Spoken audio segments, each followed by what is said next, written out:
Hello दोस्तों, आज की कहानी है अय्याज जिस्म का भाग 76। रंजीत अपने पिता को पकड़कर खूब रोता है। ऐसे समय में पिता उसे छोड़कर चले गए जब वास्तव में इनकी सख्त ज़रूरत थी, परिवार के लिए भी और कंपनी के लिए भी। डॉक्टर अंकल रंजीत को डॉक्टर का डेथ सर्टिफिकेट देते हुए कहते हैं, रंजीत बेटा, यह समय दुख की घड़ी है, फिर भी तुमसे बात करना ज़रूरी है। मुझे लगता है कि अब पापा की डेथ बॉडी को घर लेकर चले जाते हैं और आज ये अंतिम संस्कार की तैयारी कर लेते हैं, क्या कहते हो? रंजीत रोते हुए कहता है, अंकल वैसे आज भी क्या किया जा सकता है, पर मुझे भरूच गुजरात में अपनी रोजी दीदी से बात करके आपको 5 मिनट में बताता हूँ। इन 3 महीने मेरा एक और परिवार बन गया है। रंजीत भरूच से आते समय रोजी ने एक पर्ची में उसका और उसके पति का मोबाइल नंबर लिख कर दी थी, जिसे रंजीत ने अपने नए मोबाइल में सेव करके रख लिया था और एक बार उनका हालचाल जानने के लिए रोजी से बात भी कर लिया था। रंजीत कॉल करके रोजी के पिता की स्वर्गवास होने की बात बता देता है। सुनकर रोजी दुखी हो जाती है। रोजी मुंबई आकर रंजीत के पिता का अंतिम दर्शन करना चाहती थी, पर भरूच में धार्मिक उन्माद और हिंसा के कारण 3 दिन से प्रशासन ने पूरे शहर में कर्फ्यू लगा दिया था। रोजी से बात हो जाने के बाद रंजीत दुखी मन से अपने डॉक्टर अंकल को पापा का अंतिम संस्कार आज ही करने के लिए बोल देते हैं। 2 घंटे बाद रंजीत के पिता का मृतक शरीर को घर ले आ जाते हैं और उन्हें नहाकर तैयार करके लोगों के दर्शन के लिए हॉल में रख देते हैं। दूसरी तरफ उनके रिश्तेदार और अन्य पड़ोसी पास की आरती और अंतिम संस्कार के आइटम इकट्ठा करना शुरू कर देते हैं।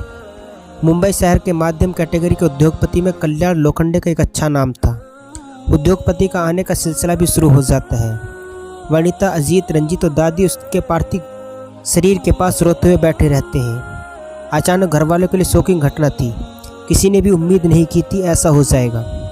दूसरी तरफ यामिनी, संध्या, अतुल, आलोक और लोखंडे एंटरप्राइजेस के सभी एम्प्लॉयज़ ग्रुप में एक तरफ बैठे हुए थे। संध्या और विनय खूब रो रहे थे। रंजीत के पिता के साथ एक परिवार जैसा बहुत अच्छा रिश्ता था। यामिनी भी रो रही थी। उसे अब चित्रा की चिंता होने लगी थी, पर उसे एक बात का संतोष था कि उसके पास रंजीत के पिता की रिकॉर्डिंग थी, जिसमें उसने चित्रा के लिए जो भी बातें और आश्वासन दिए थे, अब चित्रा को न्याय दिलाने के लिए और रंजीत के सामने रखने के लिए रंजीत के पिता की रिकॉर्डिंग बहुत काम आने वाली थी।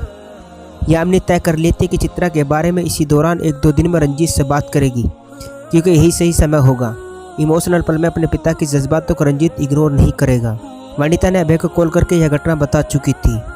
अभय घर पहुंच चुका था, वह भी दुखी था। उसकी भी आशाएं वनिता के कारण इनसे जुड़ी हुई थी। रंजीत की नज़र उस पर पड़ चुकी थी, पर दुख के माहौल में उसे कुछ नहीं कहता।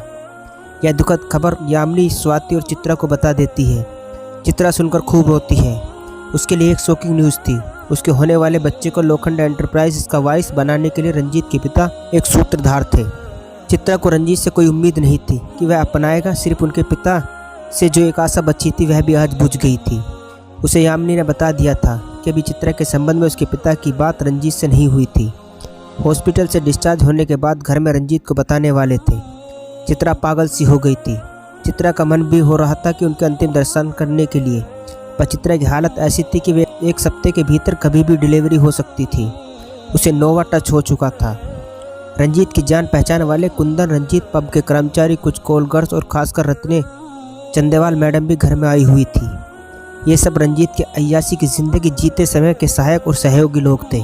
मालती जायसवाल के माता पिता और भाई जो पड़ोस में रहते थे, वो भी मौत की खबर सुनकर घर आ जाते हैं।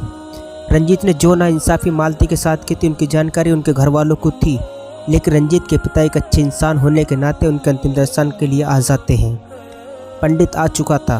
उसके आने के बाद अंतिम संस्कार का पूरा कमान उनके हाथ में ले लेते हैं। 3 घंटे बाद घर से अर्थी उठ जाती है। पीछे लोगों का हुजूम लग जाता है। संध्या के पास राधेश्याम जी का नंबर था। संध्या फ़ोन करके उन्हें सूचित कर देती है।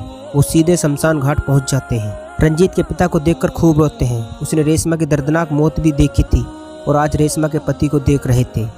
अंत पर रंजीत अपने पिता को भारी दुखी मन से मुखाग्नि देते हैं। लोखंडे एंटरप्राइजेस का चेयरमैन और फाउंडर के पार्थिव शरीर पंचतत्व लीन होने जा रही थी। शमशान घाट में जितनी भीड़ आज थी, शायद यह रिकॉर्ड था। इतने लोग पहले शमशान घाट आए हुए थे। यह रंजीत के पिता की अच्छाई का नतीजा था। 1 घंटे बाद सभी घर आ जाते हैं। घर आकर रंजीत उनके पिता के कमरे में जाता है। उसे अपनी माँ का पत्र खोजना था, जिसके बारे में उसके पिता ने हॉस्पिटल में बताया था। बहुत खोजने के बाद रंजीत को उनके पापा के बिस्तर पर रखे तकिए के नीचे 4 पेज वाला लेटर मिल जाता है। शमशान घाट से अभय भी आ जाता है और वनिता से अकेले में मिलता है। वनिता पेट से थी, यह बात सिर्फ उसके पिता को मालूम थी, रंजीत को नहीं। वनिता की हालत खराब हो रही थी, सुबह से उसने कुछ नहीं खाया था, पेट खाली था, खाती भी क्या, घर में कुछ बनने से रहा। अबे होटल से उसके खाने के लिए बड़ा पाव और चाय लेकर आ जाता है। अबे वनिता और उसके कमरे में बुलाकर खाने के लिए बोलता है, वह नहीं खा रही थी।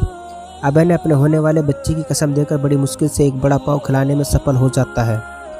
रंजीत पिता के कमरे में मम्मी का लेटर हाथ में पकड़े हुए निकलते समय वनिता कमरे में अभय को खड़ा देखकर वहीं ठिठक जाता है और वनिता के कमरे में आ जाता है। क्या होगा आगे जानने के लिए कहानी का अगला भाग जरूर देखें।